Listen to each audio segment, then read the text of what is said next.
Tequila.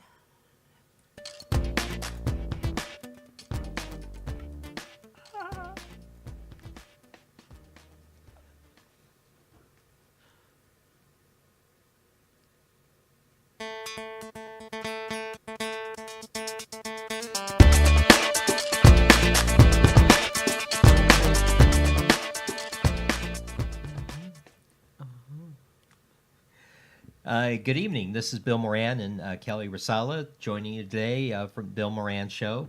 We're here to talk about a couple of things. One, we want to apologize. We tried our first video stream yesterday and it didn't work out well at all. And we found out it's just our internet provider. We really have to find a better internet connection. To some technical difficulties.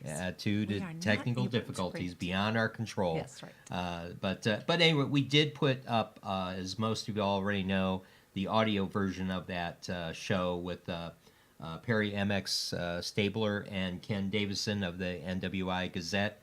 And so all of you can actually hear that. And I'm going to go ahead and press the record button here just in case that something happens again.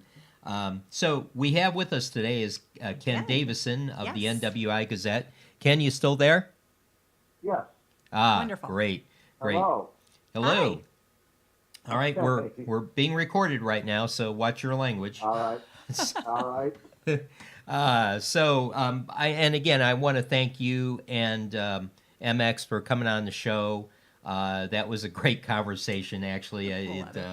And it was a lot of fun. And I think we got the story about how MX cartoons came to be and some of the things that they're involved in now, and you added to that. But one thing that I wanted to invite you on the show today is talk about this article that you just wrote today about the RDA. Yeah. And something kind of interesting. Again, one of the things I think we've discussed in the past, one of the reasons I think there's a lot of grumblings in the region is because the transparency with RDA. It just doesn't seem there's a lot of openness, a lot of dialogue. Things get decided and moved on, and people are out there saying, wait. So something you brought to light in your article, which I find kind of interesting. Do you want to share that with us, Ken? Sure. So there was a grant that was given to Legacy Foundation. And if you read the press release for the grant, it says that it was for these studies for transit-oriented development. But it turns out that they paid $18,000 for this company to bring in 10 bikes to be available for rental for about 5 months. They ended up with 200 riders, 200 rentals, 208 actually, to be exact. So 18,000 divided by 208 comes to about $86 per rental, which could be as short as an hour or could be as long as a day. Probably average somewhere in the 2-hour range. And people get up and they go to work every day and they work hard, and the government takes 1/3 of your check, and this is what the RDA thinks is appropriate to do with it. And no opportunity for citizen input. Right, and after I read your article, I went up on RDA's website when they have a thing called the investment map. So I clicked on that to try to find this project, and they have the Marquette Trails, which is clearly labeled. And one of the other things I saw that was interesting, in the entire Gary area, including the Miller area, was keyed as bus investment. If you look up on that map, you'll on the RDA website and click on the investment map, you'll see a key for all their projects that they have planned in the area. And the entire Gary area, again, is gray, which indicates busing. Now, one of the problems with this, Ken, is that that we've discussed before is that Gary went to the RDA asking for funds for their busing and were turned down. Am I correct? That's correct. So and repeatedly, I mean, just recently, like at the same time that this bike sharing program is going on, the Gary Public Transit was considering cutting routes. Now, Hammond and some other communities finally came through for them and gave them the $150,000 that they needed, but the RDA has flat out refused to help them for years and years, despite the fact that the statute says that that's what they're supposed to do. It's right in the statute. Regional busing is one of the things that they are supposed to do. What kind of a reason are they giving for not funding it? They don't have to give a reason for anything. Okay. I mean, I've got some of the meetings recorded. That if you have public comment, they don't respond. They sit there stoic and stone-faced. They are the Royal RDA, and they do not have to answer to you. How dare you ask? And this is a taxpayer-funded entity. I mean, that's how they manage all these funds. Each community in the area has to, well, it contributes funds to the RDA, and they develop all these projects, and they always bring back, and if you go on the website, it specifically states that they're following the state statute and their guidelines, and it clearly shows what those guidelines are. But this is problematic in that, if you are given a directive by the state legislature, again, this is a tax-funded entity, it seems that they would be more transparent. Now, one of the things I will say, I don't know, the Legacy Foundation that they gave this money to, was there a direct collation with the RDA that this was going to be spent on biking, or was it here is grant money for you to use, and then the Legacy turned around and just chose to use it on these bike sharing, and there's that's a good question, and we had talked about that a little bit beforehand. And so the let me see if I have the press release open still. The press release is all I have to go by because I don't have the contract for the grant, which I probably won't get. And I mentioned in the article that, I frequently request public records from the RDA and rarely get them. I have requested these records. If I get them, I will post them, but, it's always a fight. So the press release simply says that they gave them money for transit-oriented development.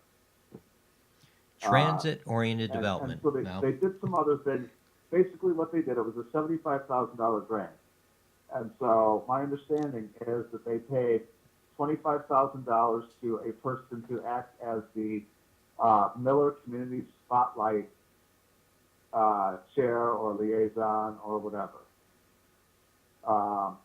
And then they paid $18,000 for the bike share program. And then they had a couple of events. And, that pretty much came to $75,000. Wow. Yeah, and again, we're talking about another funding entity, the busing in Gary, which people rely on to get to and from work. It's their jobs. They have to.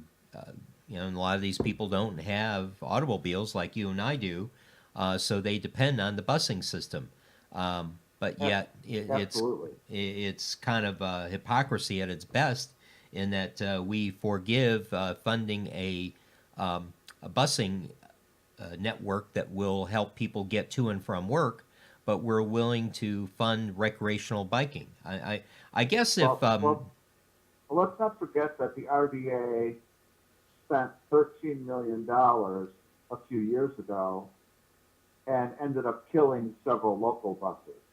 So basically what the RDA said is, they said, this is back in 2008, 2009, they said, we are going to create the Regional Bus Authority, and we are going to establish a regional bus system. So Hammond, and there were a couple of others, they said, you go ahead and you get rid of your bus system, and then we'll come in and we'll take over and we'll run buses for you. And you don't have to have that expense anymore. Hammond, according to Mayor McDermott, was spending somewhere in the range of $700,000 a year on buses that were sort of underutilized anyway. Now, Gary and East Chicago said, no, we're not going to do that. We're going to wait and see how that goes until we cancel our current bus service. That's why we still have Gary and East Chicago Public Transit. Otherwise, they would be gone. Interesting. Interesting. One of the things that we talked about in double tracking is the concern over, is this really going to push economic development? And that's supposed to be one of the directives of the RDA, is to look at the lakefront and make improvements in the lakefront that drive economic development throughout the area. Again, a biking program and you say that there, what is it, 150,000 total, or is that 75,000? I'm sorry, I lost track of your figures there. The grant was 75,000. The grant was 75,000. All right. Oh, amazing. So you have not gotten anything from the RDA. They have not been responsive as far as your request for additional information between this grant and legacy. Is that correct? Well, in all fairness, I just requested it today because I just found out about this yesterday. Okay. Okay, good. But yeah, it's good to they know. haven't responded to my public record request from November yet, and that is with the public access counselor right now. So I don't anticipate getting this tomorrow, that's for sure. Just on a slightly different topic, as I know you've been a watchdog on the RDA, what has it been like requesting documents from the RDA? So November you're still waiting on. Are you still waiting on other documents that were requested prior to November? So in the beginning, they would respond, and basically they sent all of the public record requests to their lawyer, which I think is a violation of the statute personally, but so far the public access counselor hasn't said that. It unnecessarily delays the production of documents. The Public Record Act anticipates that you should be able to walk into a public office, and if they have the items available right there, they just hand it to you. Yeah. Right. There's no reason that if you're asking for something that is, a copy of a contract, and you know that there's nothing confidential in there, it should just be copied and handed to you and say you owe us 10 cents a page. Right. That's how it's supposed to work. I They think send everything to their attorney. So in the beginning, the attorney was saying, okay, you can come to Valparaiso and look at the documents. And so I complained about that. And then they said, okay, we'll make them available in Crown Point for you. And, that's where we are now. But it's burdensome to get records from them at the very least. And again, this is a public entity, which, and from my understanding, the only thing that they can deny access to are personnel records and specifically medical records. But everything else, as far as what they spend, Should be transparent. yeah, the utilities that they spend, every check that they cut out of that entity should be able to be requested by any taxpayer in the state of Indiana. Absolutely. I mean, they're spending millions of dollars are flying through that place, and nobody has any idea where it's going. There's consultant bills every month. They're constantly traveling. They just went to New Jersey. They took all these people around on a bus trip to show them where convention centers could possibly be because they're pushing this new tax. I mean, it's just ludicrous. Well, it sounds like this is a continuing conversation that we'll have to have on what your progress is in getting those documents and finding out what this is all about. I just find it amazing that we're funding a bike sharing. And one of the things that I will say, playing the devil's advocate, I guess I hate to say this because it breaks my heart to see what my hometown is, or home city is going through. But one of the saving factors is Miller. There's things that are there being developed, and the rest of the city is a struggle. I understand that, but the thing is to turn it around, we can help some people out by funding transportation systems to help them get to and from work, specifically when some of their vehicles have been towed away or impounded. And that's their only method of earning a paycheck is getting on that public transportation. You have Absolutely. and so that's got to be looked at. And that's where I would guess that I'm trying to play devil's advocate on the RDA, but this is a tough one. I just don't see what their thought process is in not funding busing systems. And from what those folks, those poor folks in Gary, how so? Did I hear you mention something about East Chicago busing system, or am I just The East Chicago Public Transit still runs buses through Hammond and East Chicago, and I'm not sure where else they go, but I know they go through Hammond and East Chicago. okay? But what about the folks from Gary? How do they? What does their busing look like The- right now? Gary Public Transit does a great job in Gary. They do what they can in other communities. Okay. All right. So they do have routes through Hammond, Munster, Crown Point. So you can take the East Chicago Public Transit or the Gary Public Transit, and you can get to. This is a big issue, getting to the county building in Crown Point. Right. If you live outside of Gary or East Chicago, it's difficult to make those changes on the bus that get to the county building in Crown Point. So, you talk about people who possibly don't have a vehicle or don't have the ability to drive. Well, if you got a traffic ticket or even a parking ticket, and you couldn't get to Crown Point, it's possible your license could get suspended. Absolutely. And then how do you get there? Right. You got to try to figure out this bus system. Right. Which it sounds like it's disconnected. And from what you're saying is, Gary owes a great gratitude. The Gary Transit System owes a great gratitude to Hammond and some other areas that have actually helped them out by contributing funds to keep them going. Is that correct? Well, honestly, I think Hammond and the other communities owe a great debt of gratitude to the Gary Transit, who for years has been providing service in their cities without asking them for anything. Okay. This is the first time they've come to them and asked them for anything, but they've been providing service through Hammond for years and years. Wow. So, since the RDA ruined the Hammond Transit system, Gary picked up the slack. Well, this is going to be and they're funded by federal funding and primarily and all of that, but nonetheless, they did pick up the slack as far as a regional system to get people around. Right.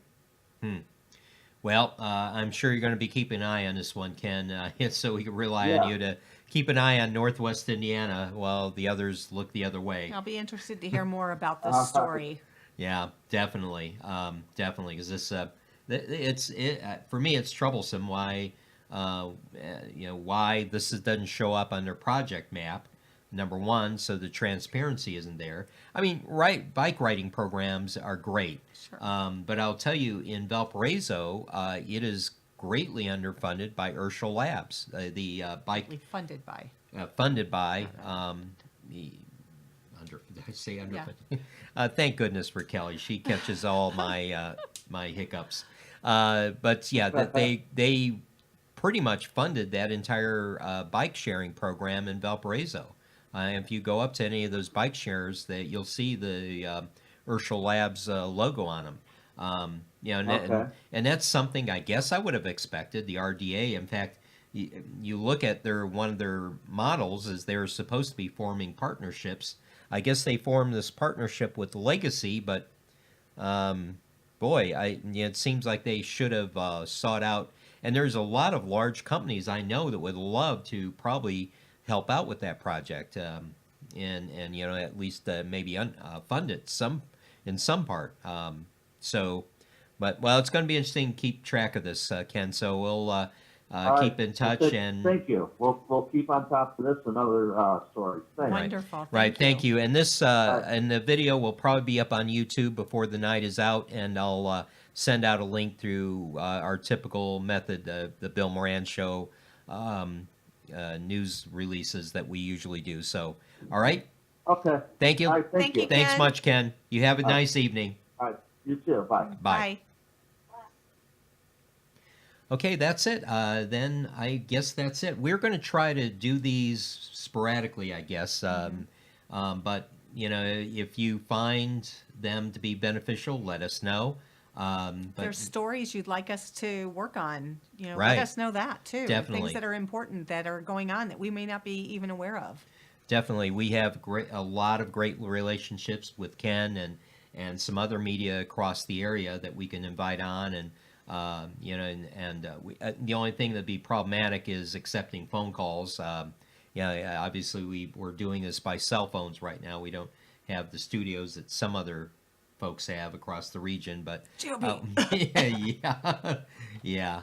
So multi-line systems. We'll make the best we We'll get can. there. Yeah, we'll get there. But thank you again for our listeners for supporting us throughout all this time since March. I guess we've been doing this through WVLP, and we'll still be on WVLP every Wednesday at 11 o'clock. And that's one thing I forgot to talk about to let you know about our partnership with Porter County PAC. We are actually going to have a block of 2 hours.